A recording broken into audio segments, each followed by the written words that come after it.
Welcome, everyone, to another episode, the third in Towards a Metapsychology that is True to Transformation. And I am joined, as always, in this series with two excellent interlocutors and partners on this journey, Greg Enriquez and Zachary Stein. So I'll let them both quickly introduce themselves. And then we're going to turn things over to Zach, maybe pick up a few of the threads from last time and then take us into what we're going to focus on today. So perhaps we'll start with Greg and then we'll go to Zach. Perfect. That sounds good. So as we've entered now to this territory where we've problematized transformation a bit, last conversation was problematizing psychology and I got all fired up, but we were able to get calmed down and get oriented because, and I think that now we're in a real excellent place to hand it over to Zach and start a process of a real sophisticated, deep, rich developmental view. Yeah, thank you. This has been a joy and I've been looking forward to this. It's, I don't know what to say. I used to have a lecture I gave when I taught actually at Harvard, and it was everything you've been taught about Piaget is wrong. I'm not gonna rehearse that entire one here, but you'll be getting some of that. It's interesting because the problem of transformation first occurred to me, and this specific problematization of it, which is to say that it demands a sophisticated metapsychology. This first occurred to me before I really became a psychologist, when I was just trying to look at education as a problem that needed to be solved. And it became very clear that education is such a complex human endeavor that you can't use one discipline to think about it well. Right. Like you can't just use psychology. You can't just use philosophy. You can't just use economics. You can't just use organizational theory. Like there's many bits and pieces. So it demands a radical interdisciplinarity. Even just the philosophy of education, which I ended up specializing in, was forced you couldn't just do ethics in philosophy of education, or just epistemology or just aesthetics in philosophy of education. You had to do all of them in philosophy of education by demand. Dewey said something like all the problems of philosophy come to a head in the problem of education. And right at the core of this is the problem of transformation, and specifically preferable transformation, and the distinction between change and learning and behavioral adaptation and increasing understanding, and a whole bunch of complex issues which are entangled around this issue of transformation, which demand interdisciplinarity, like at a very deep level. So that's where it kind of first dawned on me that you can't proceed in some of these fields without getting some meta-theoretical apparatus in place, basically. And this is what, in some sense, and this is of course an idealization, broadly speaking, a humanitarian education would provide. It would provide that sense of, okay, you're a specialist here, but there's all of this other stuff going on, which is important to any problem you're trying to solve. And so, yeah, in particular, transformation, then the scientific understanding of transformation factored prominently in educational reform, like what we would call modern education reform. So, I became a psychologist in many ways because it was so important to understand psychology to get educational systems working.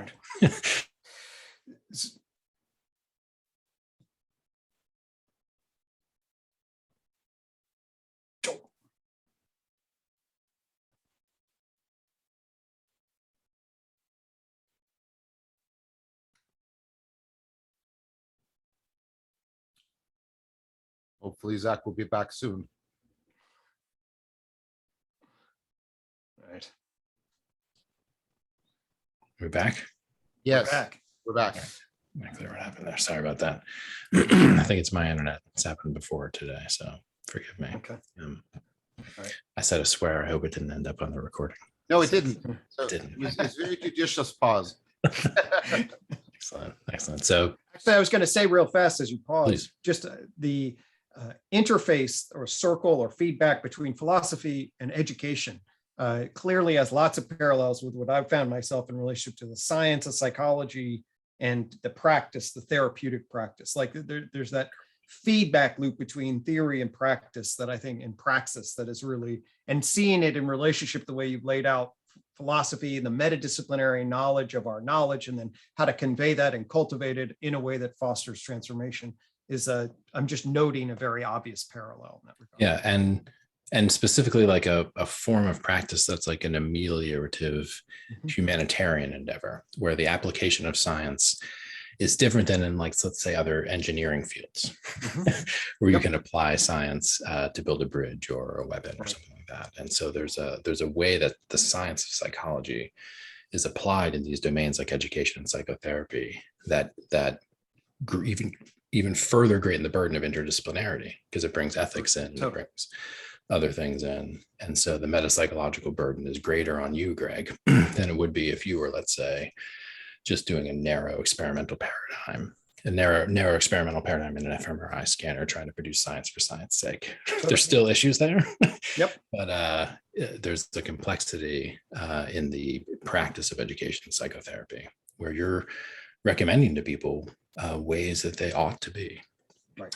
100%. And that's what we'll get to towards the end of this, is how do we actually theorize something like teacherly authority, which is this complex construct that I've published about in my book, which is exactly that. It's a position which has existed, a kind of social role relation, which has existed in all cultures, right. Which is the relationship of intergenerational transmission, and even more specifically, the normative relation of being able to advise one in what is right for them, with vis-a-vis your greater knowledge. And their recognition of your greater knowledge. And so that requires a developmental approach, specifically. And so that was just a long way of saying that, like, this issue has been on my mind since I've been taking ideas very seriously. I've been grappling with the fact that we're not adequately equipped to solve some of these really complex social problems, like the social problems trying to be solved by psychotherapists or educators. Or like a macro meaning crisis. Or macro meaning crisis, right? Which is, yeah, exactly. John. I just wanted to say there's something similar to what Greg just did, which is, of course, cognitive science is by definition an interdisciplinary practice, precisely because these issues of meaning and knowledge and cognition are taken to not be capturable by any one of the home disciplines. So I think we independently came to a similar conclusion. That's why I ended up in cognitive science. And one of the things I want to put on the table, and I expect you'll be able to respond to it in depth, is, of course, there's a particular problem. There's a problem in cognitive science, which is each one of the home disciplines has its own language, has its own ontology, has its own methods, has its own data, the kinds of events that it counts as evidence. And so I often liken it to different countries speaking different languages or different religions. And so there's an additional problem that you're facing. I don't mean you particular, I mean anybody who says this phenomena requires interdisciplinary approach, which is how do we create the bridging discourse between them that allows us to map between them insightfully without papering over the relevant and important differences. So how to complexify, if you'll allow me, the problem of how to complexify the various disciplines together is a problem I hope we can bring into at some point in this discussion, because it's a problem that's very dear to my heart about this issue. And I think I totally agree with you that the attempt to understand and also respond both pedagogically and therapeutically to the issue of transformation requires an interdisciplinary approach.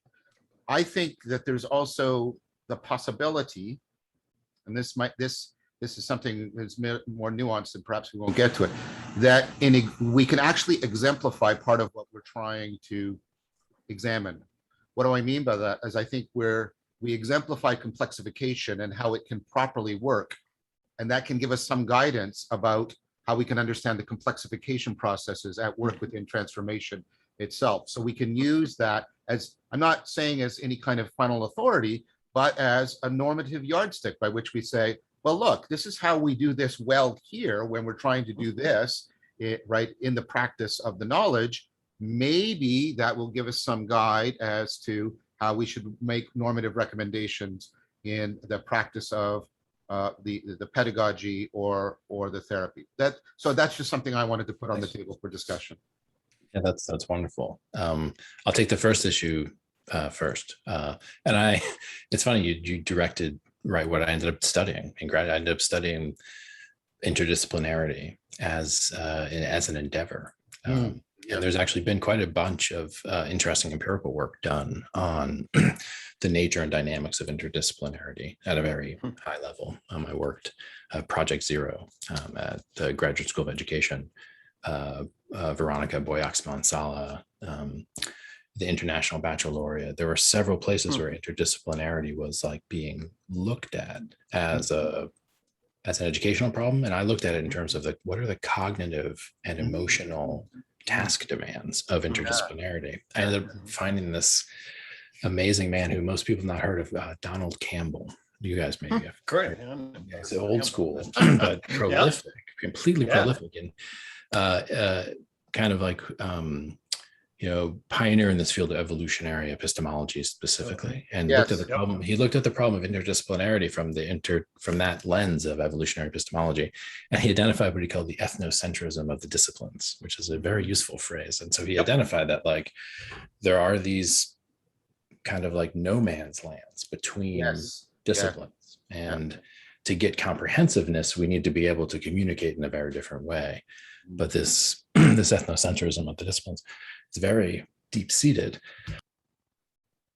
and it's an educational problem. It has to do with the way we train disciplinarians in many ways, but it's also a cognitive problem. This is where we'll get to again towards the end when we look at the model of hierarchical complexity and the neo-Piagetian models of adult development. To get to your point of like to go circular, is that it's actually very hard to do interdisciplinary work just cognitively, especially without shared scaffolds. And that's what meta-theoretical or meta-psychological models like Greg's or mine or like Wilbur's or Washburn's or yours, John, that help interdisciplinarians actually think about the nature of what they're doing. It's a scaffold to take the cognitive load off the shared language. And so Piaget in his work in the 70s for UNESCO was trying to identify this. He was trying to identify a language of structuralism that could be used to bridge disciplinary boundaries and create a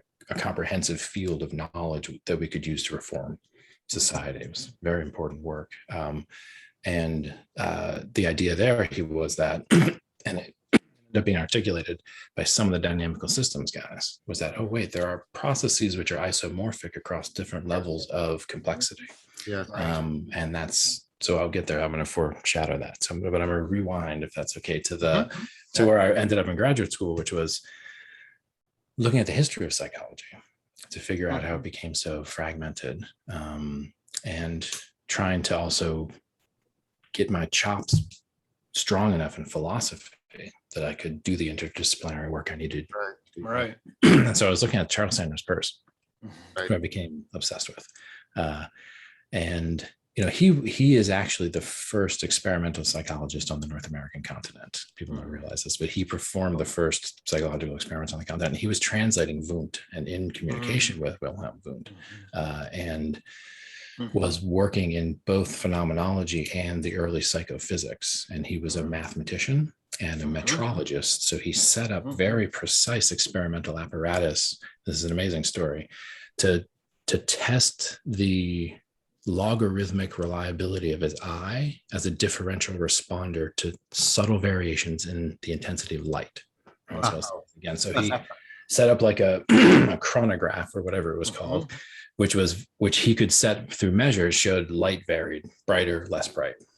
And so he's like, is my eye reliable or not as a gauge? And it turned out it is very reliable to certain thresholds, and those are logarithmic, just like all the rest of the psychophysical stuff. Here's where it gets more interesting. He was a polymath. He did that to be able to justify his astronomical observations of stars, which are of varying intensities, because he had a hypothesis, which had been posited before, even by some Greeks, that we're in a disk, right? that we are in a disk that is the Milky Way galaxy. And he was like, I can tell these ones are brighter, these ones are less bright. Like mathematically, this is a disk. And he ended up doing that whole thing. But in the process of doing that, he did this experimental work in psychophysics. First experiments done in North America. His good friend, William James, was also taking the experimental psychology from Europe and trying to build something with it. And what Peirce found there was what Frege ended up calling the problem of psychologism. Right. Which is that there are totally some processes that we would call psychical processes, like processes of the mind, which are like natural, like these logarithmic psychophysical things, which are kind of shown and proven. But then there are other ones which are not. And now we're back to the space of reasons and the space of causes. Yeah. So Peirce was like putting his finger on this very precisely, very early in the psychological discussions. And it actually changed the tone of some American psychologists, not James. James didn't really understand it, but Baldwin did, and George Herbert Mead did, and Dewey did. And that made American psychology for a time different. And so Baldwin in particular picked up on this notion that there were developmental processes that, like the ones that Darwin had detected, but they were in your mind, they were in the culture, that there was a developmental or evolutionary process taking place when the child went from being unable to speak or do anything to being able to do mathematics and grammar and a whole bunch of other stuff. And so he articulated that as a form of interdisciplinary work that supervened on comparative psychology and psychophysics. So he had a much more complex stack of what psychology was and said that stuff's interesting, but we can solve that with naturalistic methodologies, kind of. But then there's this layer of stuff which gets us into the justification system and beyond, which we can't, there's isomorphic processes. So it's not that we can't study it, and it's not that it's not bound by the lower level processes, but it is distinct. And it brings us into this normative domain where we have to deal with what I called last time normative facts. And so, Baldwin's work, Thought and Things, this like 3-volume magnum opus, which is completely forgotten, completely incredible, foreshadows speech act theory, foreshadows several other areas in like pragmatics and linguistics. Of course, it's what inspired Piaget to do his work, specifically pulling from Baldwin. Baldwin was pulling from Pierre Genet and Tarde, who were French, and had a deeply grounded intersubjective and normative approach to development, but completely respecting biology. Baldwin made contributions just like Peirce in multiple sciences. Baldwin is most famous for the Baldwin effect, which is actually something biology. So he was not, as many people characterize him, taking psychology up into speculative domains. He was actually trying to have this full stack psychology and to position his work, specifically what he called genetic epistemology, which just means developmental epistemology. And that's exactly the phrase Piaget ended up using.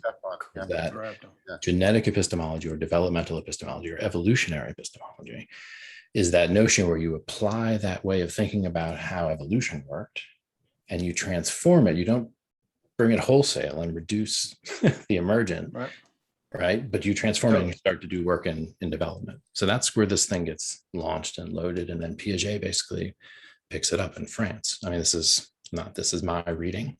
It's a reconstruction that's useful. Of course, there's more complexity because Piaget also worked with Pierre Genet. Baldwin ends up in France, exiled from the United States, ends up in France, given the Legion of Honor by France for his work in World War I. And so there's a possibility that Piaget and Baldwin actually met. But in any case, so that was interesting. And that when I was looking at that, I was seeing that there were, before the psychologists that I was hanging out with were telling me how psychology worked, there was weird things happening in psychology. Yeah, that's super. I just want to highlight, because this has become super salient to me, that basic comparative animal psychology is fundamentally different than human psychology.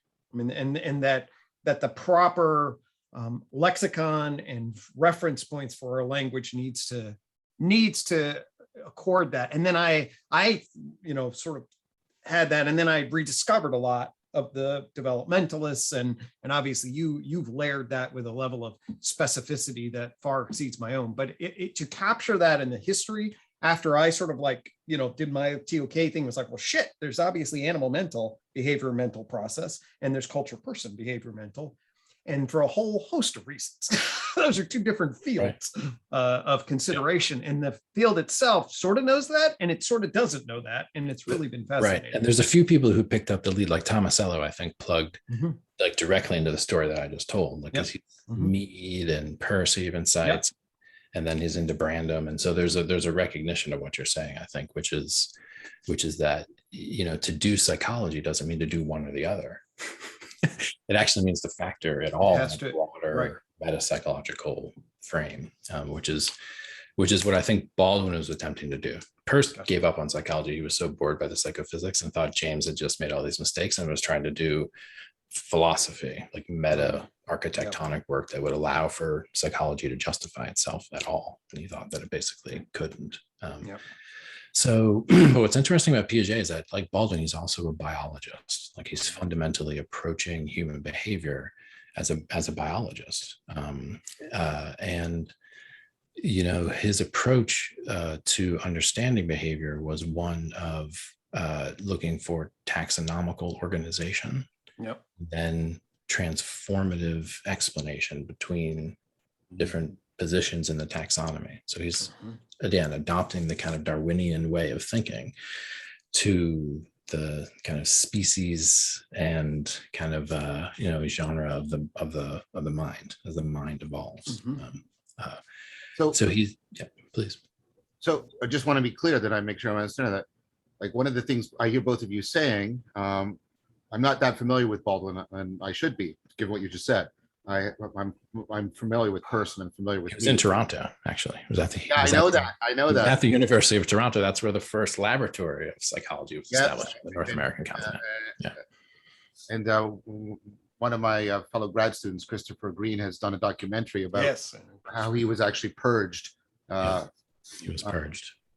But what I hear you saying, and of course this resonates with Piaget, is I'm not totally happy with this adjective, but just let me use it. The hard science that they're looking to is biology, where I see people like Watson and Skinner, even though they're working with animals, the hard science they're trying to emulate is physics. Is that a fair comparison to make? I think what's interesting here is that you already had back in those days, and Peirce was involved in this, and Piaget was literally focused on this problem, was, there are biologists who think biology should just be physics. So there's this question of ontology, basically. And so I think that, Piaget in particular was working with a way of thinking about biological processes that I think was probably more sophisticated than most of the biologists of his day, which is to say he was following Waddington's work and looking at self-organizing dynamical systems and processes of canalization in chaos, like way before that stuff was cool. And so there's a way in which the notions of biology that Skinner and Watson were working with were biological, but they were that simplistic biology that seeks to reduce biology to basically physics. We still have biology of that nature. I would say that's definitely true of Watson. Skinner's tricky. Skinner, it took me a while to crack what radical behaviorism really is about. And it's not, if you read Skinner carefully, he's like, I'm not a stimulus response reductionist at all. In fact, he's actually a holistic empiricist who wants to eschew explanation and just engage in inductive control of behavior.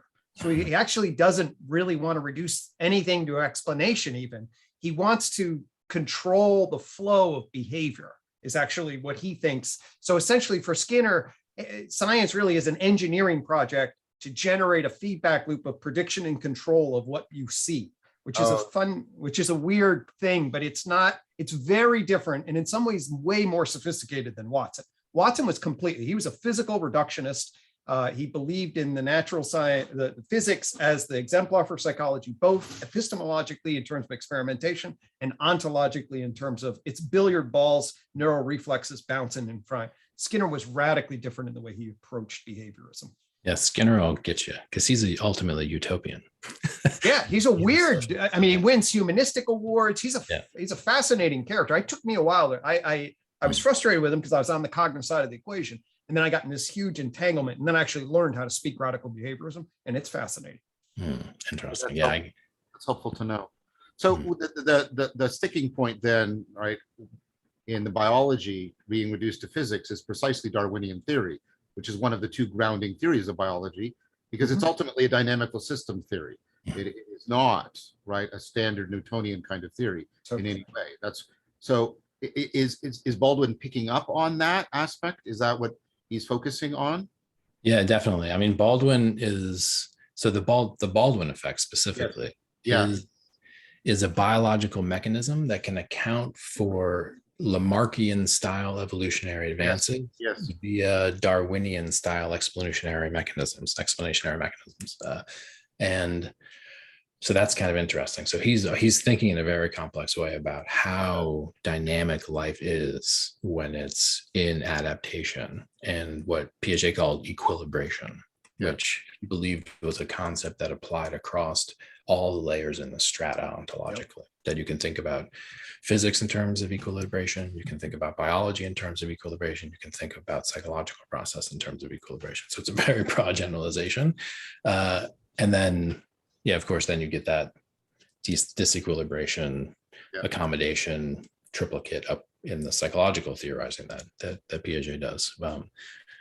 So I think there's a way of looking at the kind of metapsychology we're proposing, and I think this is kind of what's in your question, John, or maybe not, but it's that it also involves a re-understanding of biology. Like that if you hold some, for example, if you don't believe Darwin is actually a kind of like Evo Devo guy ultimately, but you think Darwin's ultimately more like a Watsonian billiard balls causal randomness guy, which is not. Darwin writes about love a lot, incidentally, and about natural selection, that phrase specifically, very little.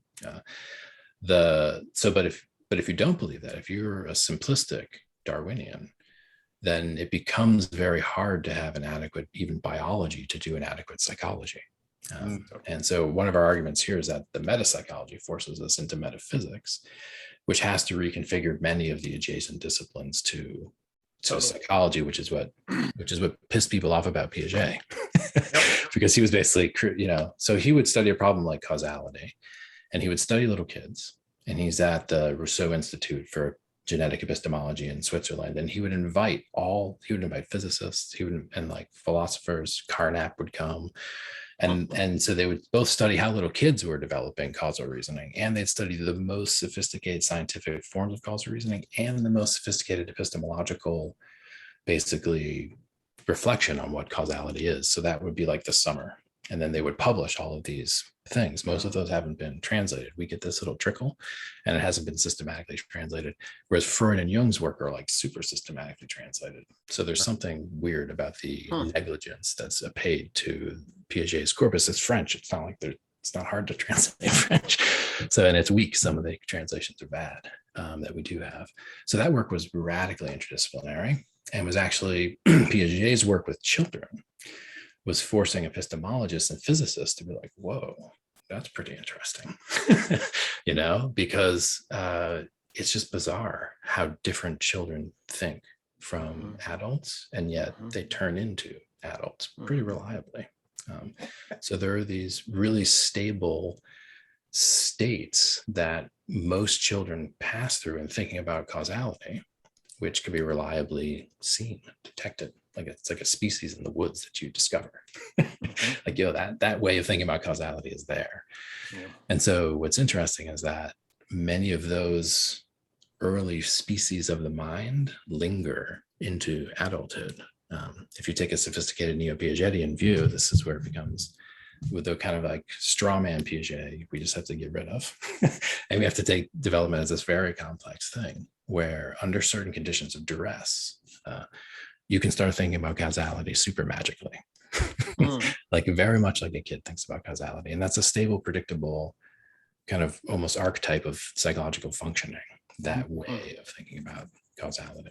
And so that was a long way around of saying that, yeah, there's something implied here in our metapsychology that we're kind of building, which can handle transformation, that forces us to rearticulate other aspects of other fields like biology, I think, most importantly. And so, yeah, so Piaget gave us this kind of approach, which was trying to bring psychology into resonance with the other fields that were next to it, instead of in some weird disconnect. And so he did this work I already mentioned for UNESCO, this 3 volumes on interdisciplinarity, and then the place of the science, the place of the human sciences and the system of sciences, and then structuralism, which is the most famous of those 3, which were all attempts to articulate a transdisciplinary language of transformation across life, mind, and culture. Very, very ambitious, very interesting. The work that I was doing in my I didn't call it metapsychology then, I called it meta theory, but I was taking from Piaget. And he was seeing that there were, as I was saying, isomorphic structures across these 3 categories. He didn't name them this, but I named them this in retrospect: the natural, the normal, and the normative. Yep. These do a lot of work for us, basically. And so natural processes are not, they're biological processes, but they're pretty causal, right? So like, not simply causal. So like, let's take my blood sugar, right?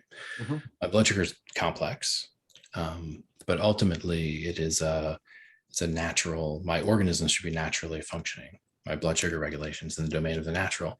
If it's not working and I have hypoglycemia, let's say, or diabetes, then there's a dysfunction, right? In a system which is predictable, it can actually be measured using causal mechanisms. The normal is different. The normal supervenes directly on that, but interfaces with the distinctly human realm of the cultural, which is in the normative, right? Yep. So I like to use the example of dyslexia, right? So I'm dyslexic. So I have an atypical neural visual setup, which is genetic. My dad was also dyslexic. And so in a culture that doesn't require me to read from the kind of alphabet we have, this nervous system's not necessarily a problem at all. Right. Right. But in a culture that does, I have a disability as a category, which is interesting, which has to do with what's normal and the way what's natural fits into what's normal. And so there's a whole range of categories there, especially in educational psychology, which become very interesting about, what is actually not unnatural, which is to say that's what the organism does. Sometimes with this genetic variation in these contexts, it's going to do that. That's natural. In a context where, well, that's not normal here, right? Here we sit in desks for 6 hours a day and focus on meaningless work. But if you put a 10-year-old kid in that situation, it's natural that he's going to be restless and not be able to focus, right? Well, no, that's a disability, or maybe actually a dysfunction, right? Therefore, how do we intervene? So, and then there's dysfunction, there's disability, which has to do with the interface of the natural and the normative. And then there's what I would call disagreements, right? Which are not disabilities or dysfunctions. And you see in some psychiatry and even in political propaganda, the reduction of disagreement to disability, right? Yep. And more dangerously, the reduction of disability to dysfunction.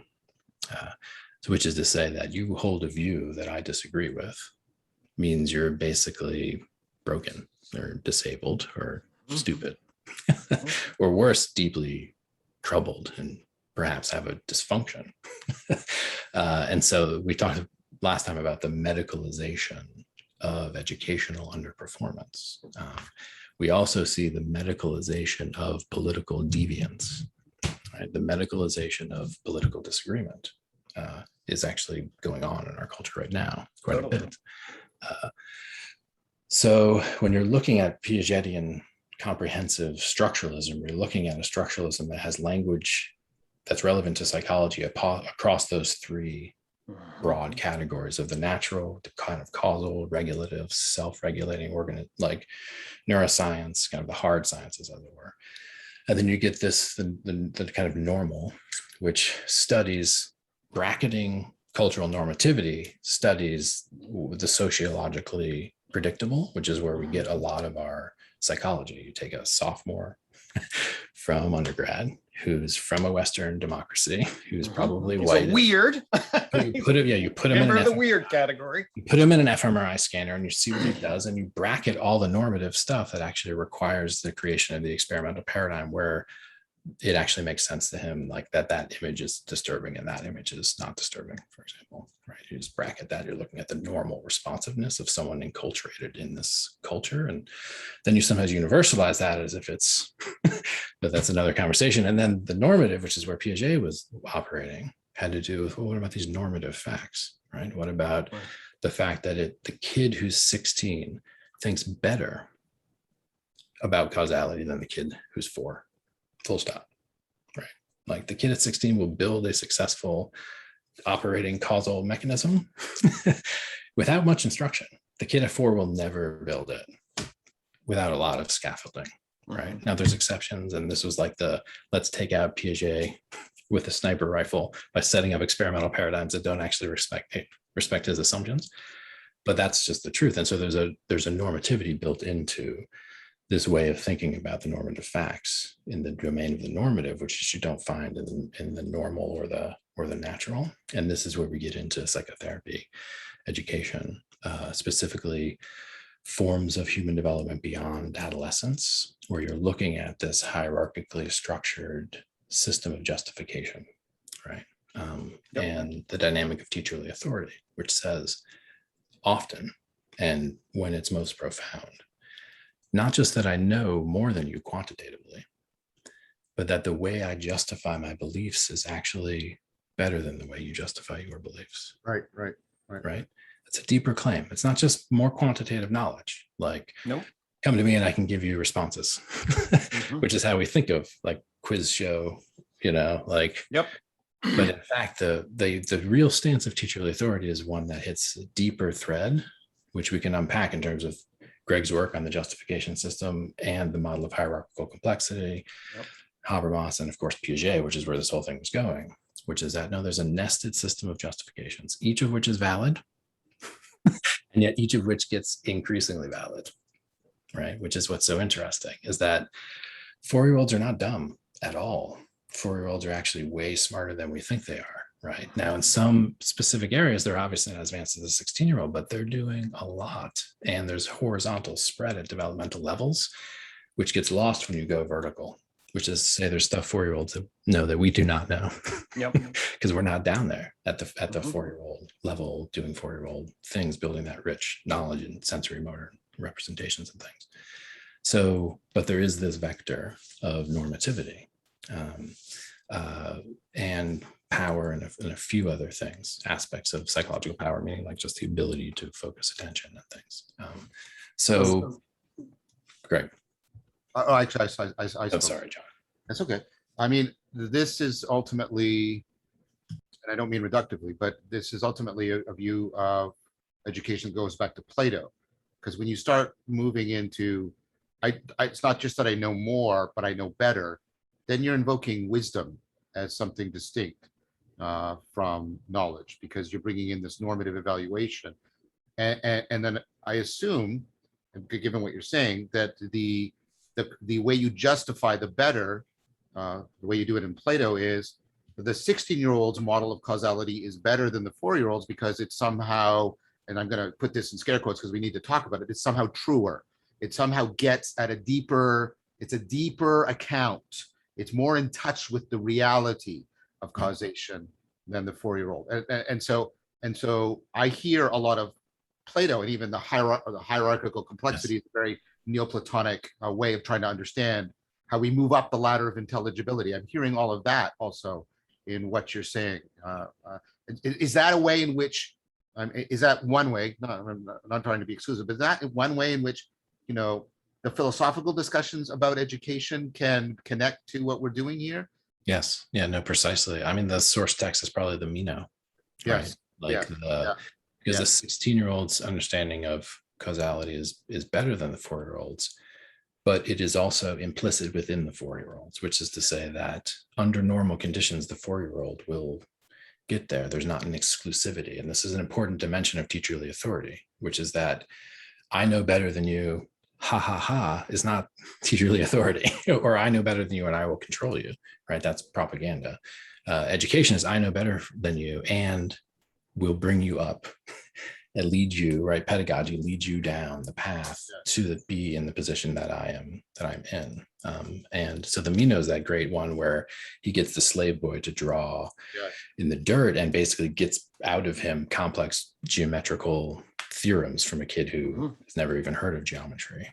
Just showing that built into the structure of experience and relationship is enough to move people through these, what Piaget would call these natural stages of deepening into reality. That's what that's, and Piaget, he talked like that. It was like the subject deepens.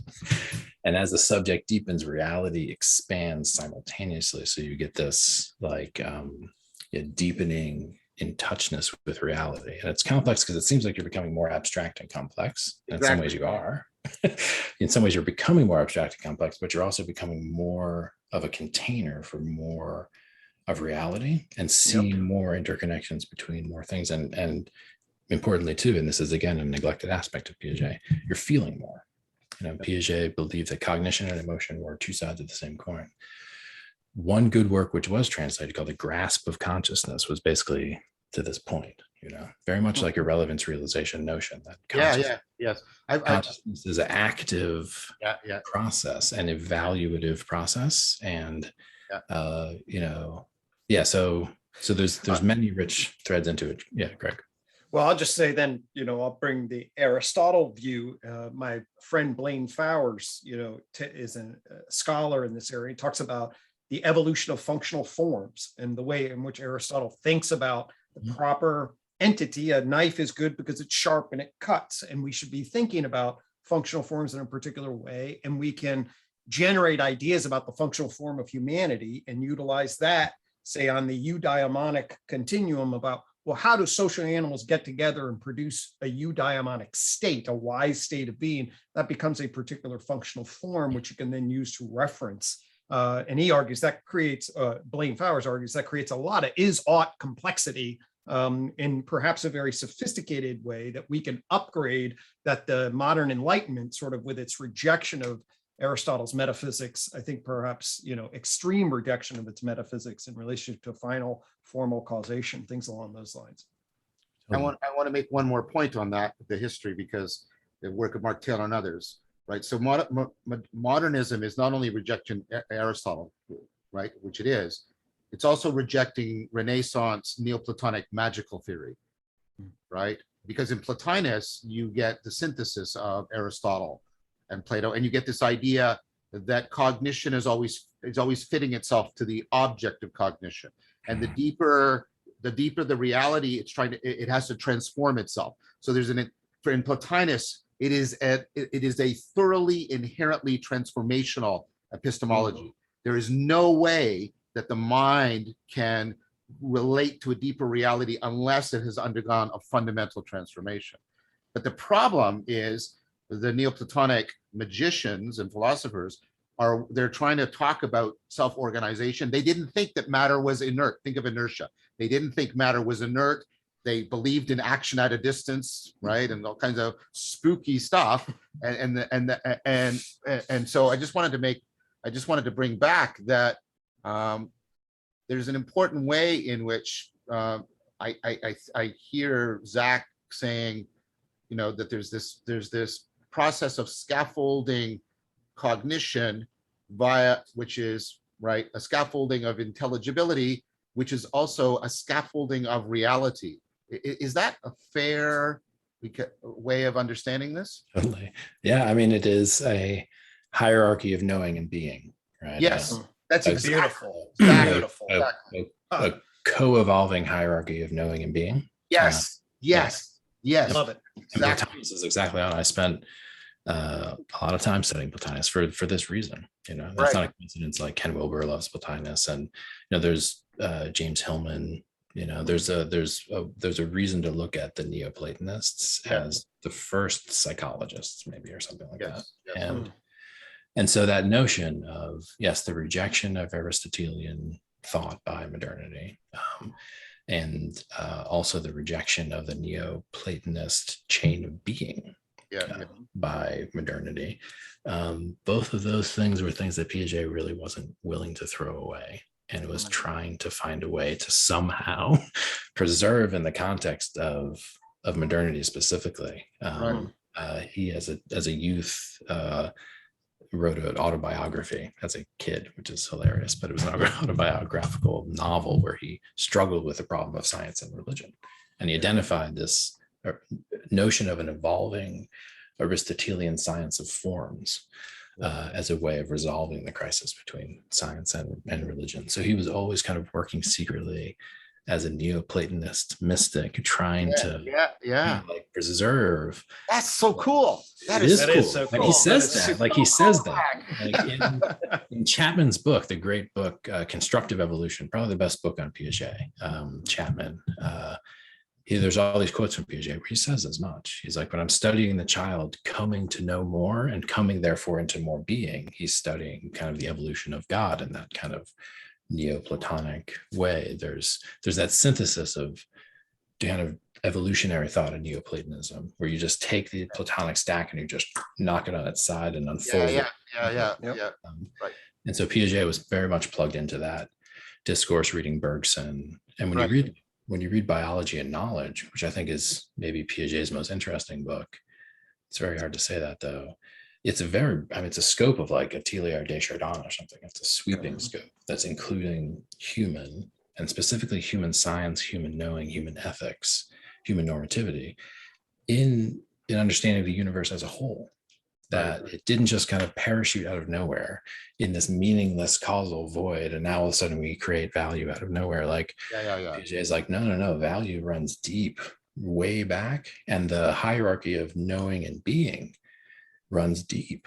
Like there's knowing and being before there were humans, right? And that was very important to Piaget. Like he was studying, he had a little till the end, till he was very old, experimenting with succulent plants and mollusks to try to like get evolutionary behavior to take place in closed environments. And so he was very much interested in the problem philosophically, even more than psychologically. Like he was really he was looking for those threads that are metaphysically cutting through all of those strata, and just like he wanted to be in touch with, the mind of God or something like that. Remarkable.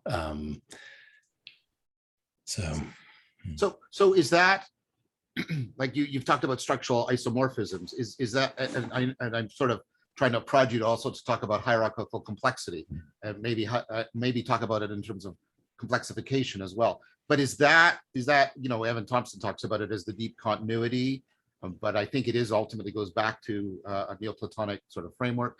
Is that right? Is that the basis for what's the term you use? The ethnocentrism of overcoming the ethnocentrism of the disciplines to try and get that sort of, if you'll allow me, Neoplatonic framework in place, brought up to modern speed with dynamical system theory, etc. I'm trying not to commit the sin of oversimplification, but I'm trying to make a connection. Yeah, no, I mean that's the direction we're heading in. That there are these certain patterns, hierarchical complexity being one, nonlinear dynamics of growth being another, self-organizing, self-transcending, self-transforming systems being a third. And these are things Piaget was identifying in the 70s. As possible common languages across these disciplines that are relevant for him, the human sciences, but relevant, I would think, to other interdisciplinary work as well. And so, when you're looking at the way patterns of human growth look like the patterns of growth in biological organisms, you get, for example, those nonlinear growth. So that when we all know the growth spurt, which is a physiological example. example, where like in a couple of days, this kid grows inches and it like literally hurts. Yeah. Kurt Fisher, the great neo-Piagetian, he demonstrated that through behavioral data, that kids will do this for a long time, and then relatively in a short time, be like, boom, drop up to a new level. Like they'll be not using any first person pronouns. And then they'll realize what a first person pronoun is. And now they're using it constantly. And that happens in like a matter of a day or 2 days. That was one of the great people who applied dynamical systems theory to human development. Yes. Van Geert. This was Van Geert's dissertation. He just looked at his own kid in terms of pronoun uses and saw all of these nonlinear spurts. And when you look at other types of biological phenomena, especially in very complex systems, you see similar perturbations and jumps and drops and jumps and drops, and then stabilizations, right? Those kinds of patterns of dynamical variability in complex systems was what Kurt was studying, and was where the neo-Piagetian approach ended up going, looking at patterns of variability in growth, as opposed to what Piaget did was look at patterns of stability. That's why he got stereotypes as just like, oh, there are these 4 universal stages, which is actually not correct. If you read Piaget, in each one of his books, he lays out a different set of stages. And sometimes there's many, many detailed substages. So the gross textbook characterization is not generally true when you go to the original source texts. It's like the way Maslow has been reduced to the hierarchy. Yeah, very much so. Very much so. And what's interesting too is that he would get into what we ended up calling eclectica learning sequences, where you don't just lay out the like 4 stages and be like, it's great, you want to get to the top. You look at how the argument actually progressed. Like, oh, actually, if you think that way about the primacy of life over laws, the classic Kohlbergian example, like you always follow the law no matter what, even if it costs you your life, right? If you really think that and you follow that, you'll hit these cases at the edge, which force you, but what if the law is unjust? Oh, whoa. And then you have to flip back. And then, so he's tracing out the actual kind of learning logic, if you will, logic of the learning progression. He's doing that in his work on moral development. So instead of just being these inexplicable magical stages, which people like, you blow out the candles on your 12th birthday and you're a formal operator, it's in fact, he sees through, again, detailed field work, basically, as a biologist, just talking to kids and the pathways through and up. And so that gets us back to this heart of this issue, hierarchical complexity, this nested system of justifications within adult development, and all of these various learning sequences through that state space of possible justifications, which expands as you get increasingly complex. And so that puts us in a really interesting situation theoretically. Basically, this is where Piaget kind of left us, which is like, okay, if we understand that there are these patterns that apply across nonlinear patterns, jumping patterns, self-organizing patterns, right? Those apply somehow in the domain of the normative, somehow in the domain of justification systems. But how? Right. What is the nature of, for example, major shifts in cultural zeitgeists of value, or major shifts in personal zeitgeist concerning value? Like, how do those work specifically? And so there are certain tools that Piaget gives us to help us think about that, which the neo-Piagetians tried to tinker with, and which I tried to tinker with when I got in there. And some of it requires separating those things which are clearly isomorphic from those things which are emergent and normative. So, like, for example, when you're looking at someone's arguments, you want to be able to identify the complexity, right, of the argument, which is like an objective measure. This is what we do at Lectica. We objectively measure hierarchical complexity of verbal performance or written performance. But that's a separate question from how good is that argument. And I think this is where the developmental literature got very confused after Kohlberg. They conflated these. You end up seeing that the power that comes with increasing complexity and cognition doesn't necessarily correlate with increasing absence of mistakes, right? Or increasing absence of bias, right?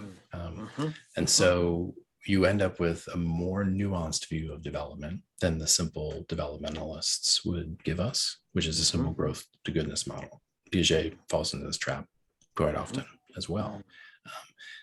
One reason I think Piaget falls in the trap is because he mostly studied children, and he mostly studied the development of necessary knowledge, which was like basically hard to avoid if you were growing up as a human. But in adult development, you're basically in you step into the simulation of education and culture and language, and things become much more complex in terms of. I think it'd be good just to pause or double click on growth to goodness, because that really does capture a lot of the dilemma. The intuition basically being, hey, well, as you climb up, that's better, that's more power, and that's more sophistication. But the line of what is better at the level of, say, competent sophistication, the line that is wise, the line that affords, the most growth towards eudaimonia, those are not necessarily the same line. So I just want to say that for people that might have, I think that's a beautiful phrase that's used fairly regularly. And for listeners, I just wanted to make sure we sort of catch that, because it's a beautiful way of capturing the dilemma or the presuppositions that need to be teased apart. Right. I'd like to pick up on that too. And I talk about it in a different way, but a way that I think is convergent, especially around ideas of wisdom. You want complexification to be coupled to the complexity of reality, right? So, right, there are many ways in which a system can complexify. I talk about parasitic processing that disconnect us radically from, and they can be built out of completely adaptive machinery. And yet that self-organizing complexification that's built out of, adaptive machinery can nevertheless massively, right, disconnect us from reality. And I imagine, Greg, you hit this all the time in therapy. People often have these very complex ways in which they are maladaptively disconnected. And so if you, that's why I fundamentally agree with what you're saying, Zach. You can't take simple complexification as a measure of, right, normal, I guess I'll call it normative improvement. But the standard I'm using here is, right, something like, well, how it's the Neoplatonic.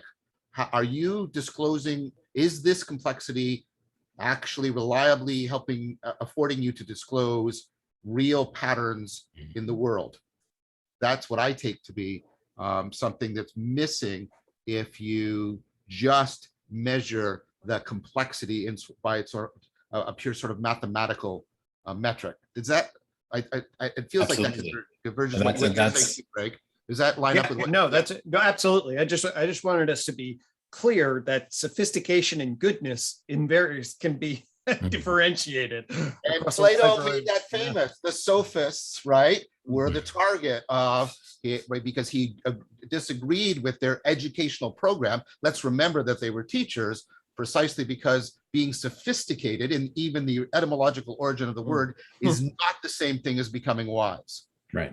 And that's basically what we're talking about. And so there's a few nuances here which are important. So developmentally, again, the reason that Piaget didn't resolve the growth goodness problem, the reason is that when you are developing sensory motor systems and getting proficiency with understanding how gravity works and how your body relates to space and how time and all these things, like there's a certain amount of, hopefully, barring crazy bad upbringings, just reliable differential responsiveness of the environment to the child that's extremely predictable basically across cultures. Like most kids know that if you throw something, they can predict where it will go, right? In almost all cultures and things of that nature. And even when you get up into early language use, what Kurt called representational tier, where you can do a lot of complex language processing, but you're not doing a lot of abstract thinking. So you're tied to the specifics of your immediate environment and what your family can tell you in stories and things of that nature. There's also only so much complexity that can accrue, which is out of touch with reality. Right. But as soon as you get up into abstraction, which can begin as early as 10 or earlier, like the point is not exactly when, the point is that there is an onset, there's a before and an after. When you get abstraction, then you enter something that's much more like a socially constructed simulation of reality. And that's where you get all the forms of, that's where you get the emergence of superego and the forms of abstract internalization of social code and a whole bunch of other stuff sets on with abstraction, which is, again, I think unique to humans. That level of socialization that can be cloistered from reality. And so what that means generates a propositional system that knows that at a level of symbolic abstraction that's radically removed from our participating, perspectival modes of being in the world. Right. Yeah, exactly. So that's where you end up having to say, yeah, just because someone's becoming more complex and they're actually learning more about specific stuff and they're able to make complex arguments, the Darth Vader move is always possible, right? Which is that you can get really abstract and complex, really strong cognitively and sometimes emotionally, but making errors, making very, very profound errors of various kinds. And I'll say even the Borg move is even, to me, more sort of what science does, in terms of Star Trek's Next Generation, right? They basically turn it into an algorithmic machine.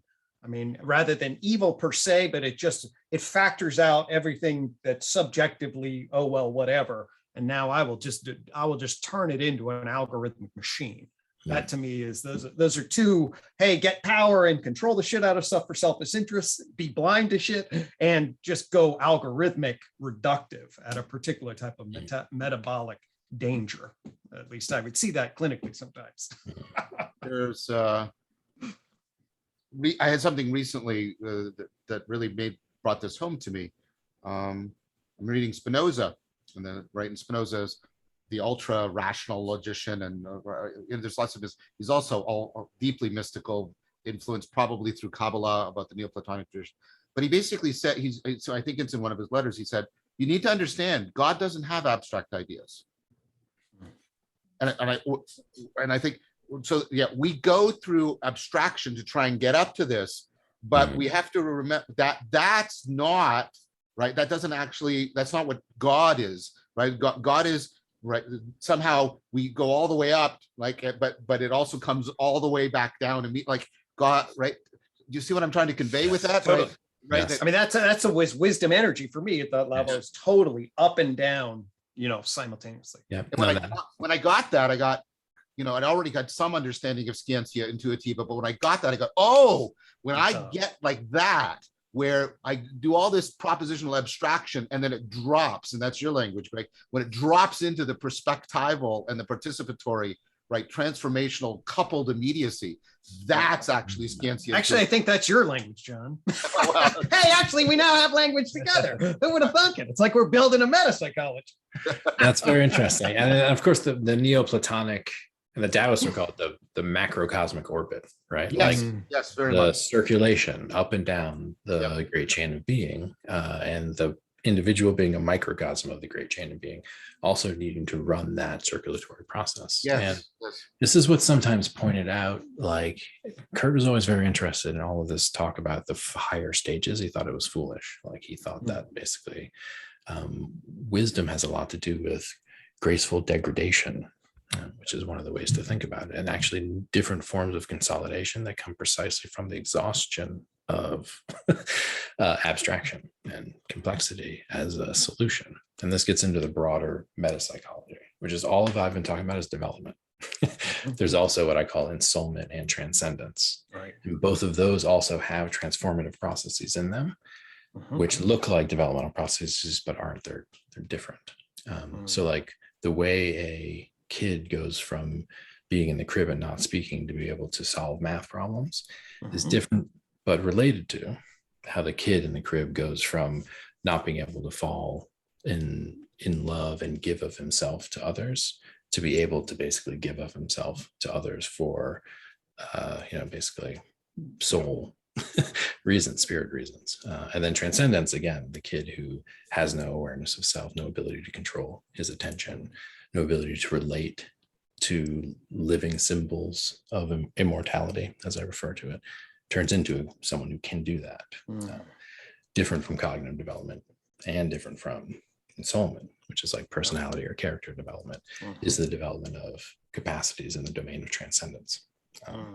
Well, we definitely want to talk about that, but I wanted to go back because I think we paused because you were in the middle of an argument. You're saying, look, development has this pretty tight coupling and error is quite diagnostic through all these levels. That's what I heard you saying.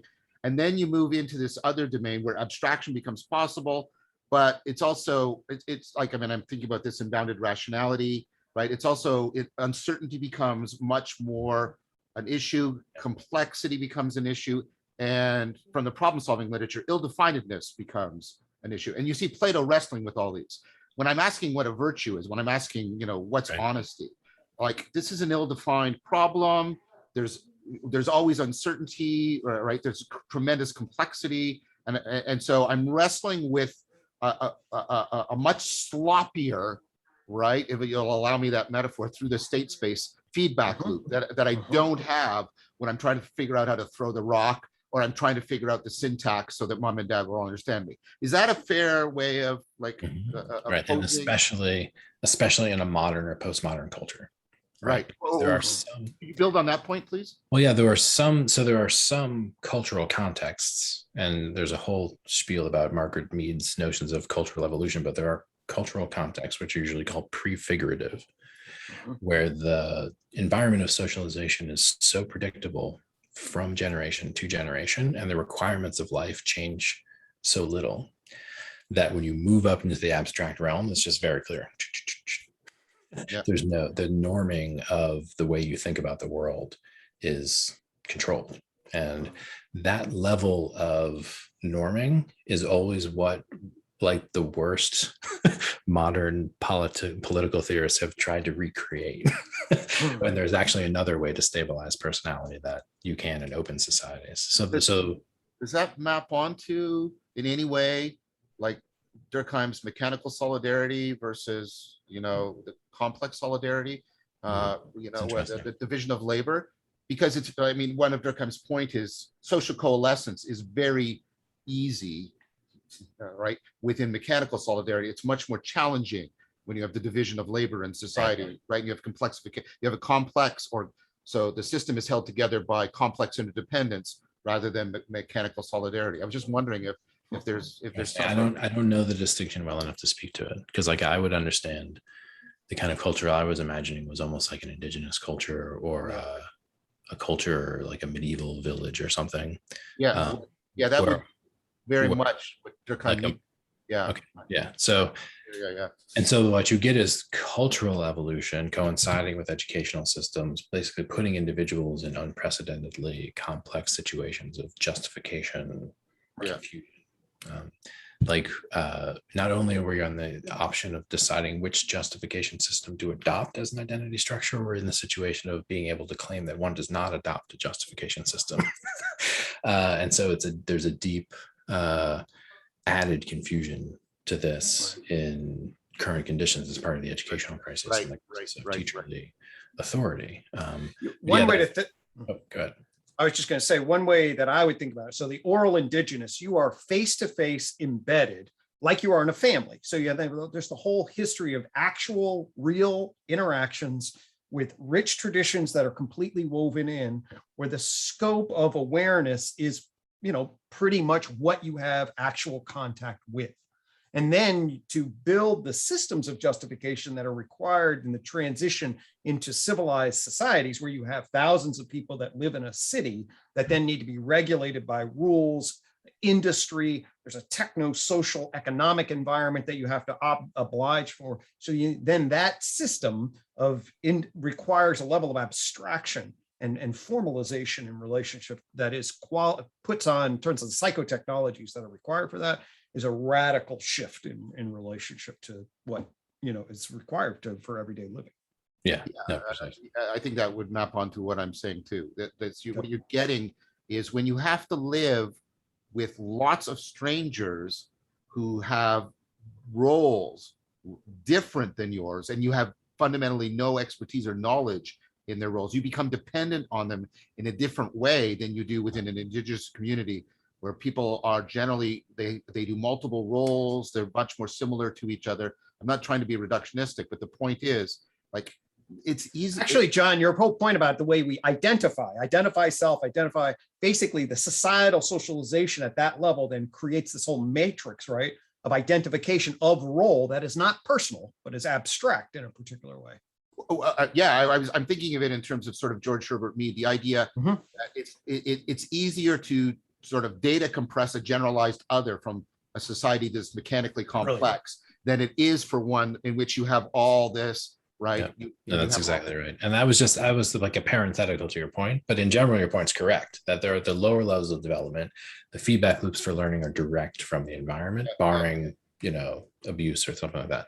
When you get into abstraction, then you get a whole bunch of other things happening where you can continue down certain abstract routes that are erroneous or without value or unethical potentially. And so but there's one moment where the growth to goodness model is actually correct. And so if you can identify the task demands required to make certain decisions, like, so for example, if you know that to think well about that problem, you need to be able to do at least abstract systems, which means multiple abstractions related in nonlinear relationships, right? That's how complex that problem is, which is like most of the problems people need to solve. In fact, many of them now are way beyond that. And this is to my point. And you look at the people trying to solve those problems and you never see evidence that they're able to do that level of complexity. Then you can basically, they're disqualified. Now, those people who can do that level of complexity doesn't mean they're going to be able to solve that problem, but at least they have it's a necessary, at least they have the capacity to solve that problem. And so that's where you do get a growth to goodness, something built in, and also an ability to use this form of thinking about development to think about solving problems in our society. Because I think right now we're in a situation where the problems that we're attempting to solve are demonstrably more complex than the capacities of those people attempting to solve them. And I think we've seen that in the past couple of years, like grossly in evidence. And so there's a way that's like a stark reality. So by saying, it's not growth to goodness, we haven't diffused that problem, which is the problem of competence in the face of sheer complexity, and needing to be very realistic about how complex a problem is and how complex our capacities are to meet it, not pretending we can put ourselves in a position to be able to. And so that's mostly what we're seeing. That's why politicians need to wake up and exit the stage and allow actual leaders who are complex enough to solve the problems that they're attempting to solve. Because what they do is they downward assimilate the problem to a simpler problem, which is the problem of getting reelected. Not the right fucking problem to solve. And so that, the global problems of existential risk, for example, now it's true. That makes me think of Morton's argument in hyperobjects, right? That we're now in the age of, like, there's always been hyperobjects, but we're now in the age of oppressive, threatening, right? Hyperobjects like global warming, right? Just to use his example, right? Now that brings up a question, and I might be guilty of this. So, right, you obviously know Piaget deeply, but one of the standard criticisms of him and how he differs from, like, Vygotsky is Piaget tends to concentrate on the individual mind-world relationship and not as much on collective intelligence. Here's why I bring that up. Here's the connecting idea. It's an idea that Dan Chappie and I are exploring, that what humans typically do to deal with things that get that hyperobject complexity is they not only develop themselves, but they create, distributed cognition that has a collective intelligence that is powerful enough and it's self-distributed enough that it can do the kind of work that is needed. This is people all over the world taking measurements for global warming, right? And then coordinating that with computational machinery and all kinds of stuff in order to be able to track this hyperobject that no individual, no matter what their development would give them access to. Now, that's precisely correct. One of the main capacities missing in leadership circles is collaborative capacity, which is a cognitive capacity for perspective taking and an emotional capacity. So that's grossly absent. And that is, again, one of the things people are taught about Piaget, which is just simply incorrect. And in part, it's an error of it's like just not enough translated. Les Smith, a great Piagetian scholar, translated some of the most important work there. I think it's called Studies in Reasoning. And there you see that Piaget understands reasoning ultimately as a collaborative activity. That one does not reason alone. And when one is sitting alone, you've internalized your communication community. It's very George Herbert Mead way of thinking. That's medium, right? Right. Yeah. Very much. He actually identified isomorphisms of like social logic with philosophical logic. That again, I'd have to revisit these texts, but it was almost like he was arguing that logic emerged out of our making explicit what is implicit in the social field of human relationship. That's somewhat It's like justification hypothesis. It's also similar to Habermas in some. Yes, it's very similar to Habermas. Yeah. So, and it's also similar in some ways to the work that Sperber and Mercier are doing right now. The enigma reason is ultimately, it works best dialogically rather than monologically. So could I just ask you to say the name of that book by Piaget that does that? I believe it was called Studies in Reasoning, but the translator is Les Smith. Okay. So if you look for Les Smith, you'll find that. I haven't been in touch with him, but I knew him back in the Jean Piaget days. Because I'd like to read that book. That book is very relevant for the whole dialectic into Dialogos project I'm working on right now. Yeah, for Piaget, the normative was very, very social. It was very, very social. The Piaget-Vygotsky like feud was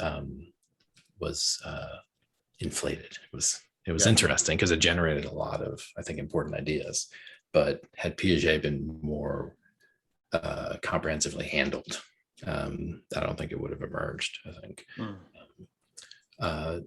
So this question, I'd like to return to this question of you get this stack of justification systems and there's all these different routes through it. And some of those routes through it are better and worse, and different positions in that yield teacherly authority or not.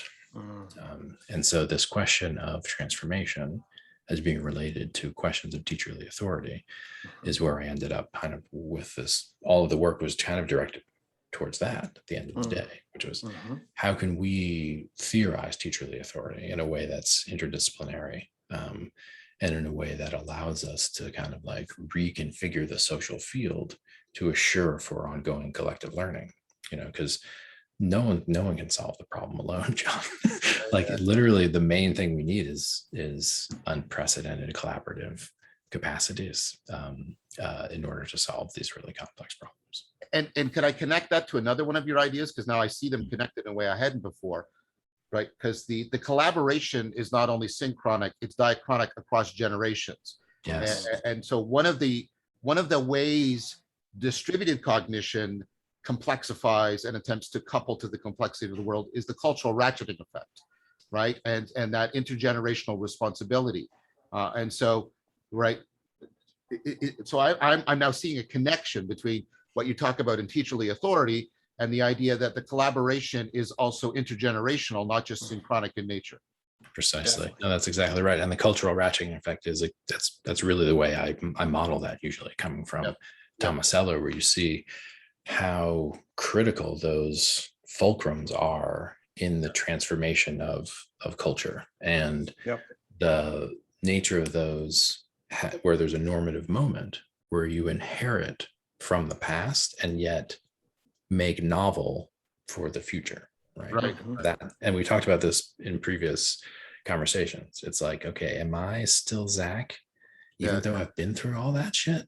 Because and it's like I am, right? So there's continuity, which I come from the past, and yet I'm not. I've changed in a way that prepares me for the future. And so that ratcheting effect in cultural evolution, it's similar. It's that the basis of transformation is this like social nexus of evaluation. It's like this, there's a task that takes place, something like there's a choice which is made. Which means that we have this, to use Vygotsky, then the zone of proximal development of handing off across time and across above in proper relationship to maintain the continued evolvability. And then if we're like, oh shit, teacherly authority is breaking down, institutions are breaking down, the digital world changing all reality very quickly, and you don't have to sort of put too many more variables into the mix to be like, fuck, this is a big real world problem. It's a big real world problem. And like it's getting so bad too because of the digital overlay that even some of the lower levels that we discussed, which seem to be not a problem, Exactly. are becoming a problem now. Yes, the digital, yeah. the imposition or the replacement of the physical world with the virtual world is undermining the reliability of even the more basic levels. That is fundamentally, I think, important, and I think not enough attention. We're running this grand experiment with these devices on our children, and we don't know what it's going to do. Although we already know it's making them much more depressed, much more anxious, that some of their social skills are being truncated in important ways. Some of the data for that's already coming, but I expect we're going to find much more cognitive alterations that are not yet apparent to us. And in adults too. Yes. I mean, like, I think it's affecting adult development profoundly as well. And it's precisely with that digital overlay. Like there's that French theorist, Baudrillard, right, who had the theory of simulation. And it was ultimately a theory of civilizational collapse. Because it basically said like civilizations create information and they control behavior through that information.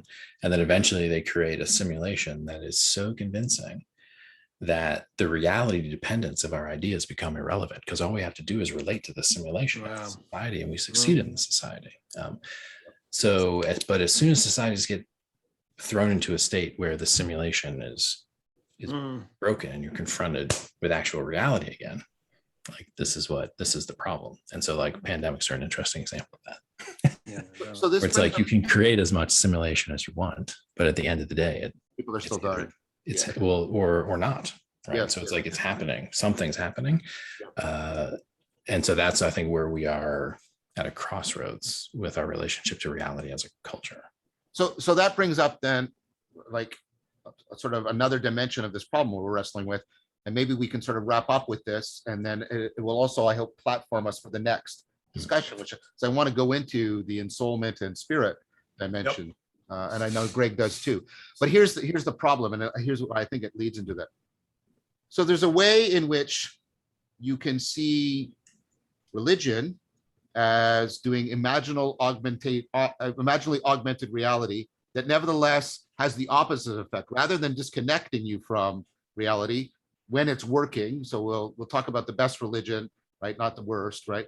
Mm-hmm. It's actually getting people like Neoplatonic Christianity, for example. Mm-hmm. It's doing that thing where it's got this imaginally augmented, like the great chain of being. There's an image. It's not in here. It's right. It's imaginal, and it's augmenting, like virtual augmentation, like Pokemon Go. It's augmenting reality so that you can see patterns that you could otherwise not see or hold in mind. Mm-hmm. How is that fundamentally different from Baudrillard's problem of the simulation that becomes so convincing that it cuts us off from reality? And I think the answer to that question has to be woven into when we're talking about ensoulment and transcendence in some fashion. It's very, very nice. Good question. Because of course, Baudrillard, is the cynical French person, would say there's no difference in religions, a complete simulation as well. And those are the guys who invented it. Come on, man. Christianity is the greatest psyop ever. But I think he'd be wrong. Like the main place where Baudrillard makes mistakes is actually in his psychological modeling. He under-theorizes the individuals who are exposed to the simulation. Because the other thing that happens, and this is where we kind of have a built-in corrective measure at the higher levels. You move through these levels of abstraction. If you're lucky enough to get beyond certain points of abstraction, you get certain capacities for self-reflection, which allow you to have a conversation like this where you're like, dude, we're like in a simulation or something because this news story doesn't fit with reality and there's a disconnect. And so like, what are we, so that level of reflectivity is one of the human psychological limits on the extent to which a simulation can work. Now, if the simulation puts a ceiling on people's capacity, propaganda, then you can actually have that self-terminating through overwhelming simulation and reality disconnect, civilizational collapse scenario, right? Like that happens. But if you have an open enough society where enough people pop out and want to get in touch with reality again, not by going backwards into the sensory motor, but by going up and out and into, which is also, by the way, why people crave the sensory motor in deep simulation, because they're like, give me reality. Like, I don't care if I have to go like in a sweat lodge or do what, I need to feel some reality. But you can also pop out through and start to reflect back on. And so what that means is that there is a way to, reality test simulations. And from a developmental perspective, then you get that notion of like this conveyor belt, and teacherly authority works with that dynamic, which is that, listen, when you're at this age, I explain it like this, right? You're not going to like that explanation when you get older. I mean, you'll understand why I gave it to you, but you'll need a more complex one. You're deepening. Now you can argue that those lower levels are like lies and they're part of a simulation that you're creating around the kid to make him feel happy and not depressed or something. But if they're attached through the learning logic to increasingly adequate views, which are increasingly, tested, et cetera, then you get this conveyor belt notion of moving up into increasingly adequate conceptions, which each one is a simulation while you're in it, because it's not completely true, but you're not deepening into deeper simulation. You're getting out now. So this is me being super fast and loose with Baudrillard and stuff. But I think it's safe. I think what we're doing is pretty safe to speculate on. Now, there's always this problem with these kinds of arguments, which is that it's very hard to know, like back, for example, during the 30 Years' War, like a lot of the 30 Years' War looks to me like a Baudrillardian problem. Like it was precisely that they were simulating hell. And like my version of hell is way scarier than your version of hell, and you better convert or you go to a hell that's like this. And so that sense of like weaponizing simulated information warfare, this is what you get in those days. So I think we have to be very careful. We're saying, no, it's this kind of religion under these conditions. No, I was doing that. I wanted to talk about the relationship between reflection and religio, and how those are brought together in the notion of wisdom. That's what I wanted to do. And I wanted to set that up as sort of a bit of a problem, a platform problem that would allow us, and maybe you can take it with the lead again next time, Zach, on the topics of ensoulment and spirit and transcendence. But maybe it'll be, I suspect that one will be much more dialogical when we move to those topics. How does that sound for going forward? That sounds good. Yeah, no, that sounds perfect for me. Nice bridge. Okay, so that's what I wanted to sort of point to help close. I always like to give both of you a chance if there's any final brief summative or cumulative thing you want to say before we bring the session as a whole to a close. Well, I mean, for me, I'll say, just reliving this history through Piaget, the sophisticated developmentalists. I've certainly looked into this, but it only just reaffirms the need for an adequate framework of is and ought that's actually up to the task. And of course, we need that for education in general, but we need it for an education in a time between worlds where we are seeing massive amounts of, deep concern about collapse with good justification. So to me, the issue is shit. There really is an angle on this that does afford us a good conformal grip on the evolution of complexification over time. We can get much more specific about it. If we had that architecture, we could build a lot more interdisciplinarity. We can then build the necessary collective intelligence conversations to afford us an understanding of the hyperobjects, and then get rightly oriented toward wisdom for us. And so I just feel that very passionately, and I felt that in this conversation deeply get anchored today. Yeah, this is great. It felt really good to let my Piagetian hair down, kind of just let it out.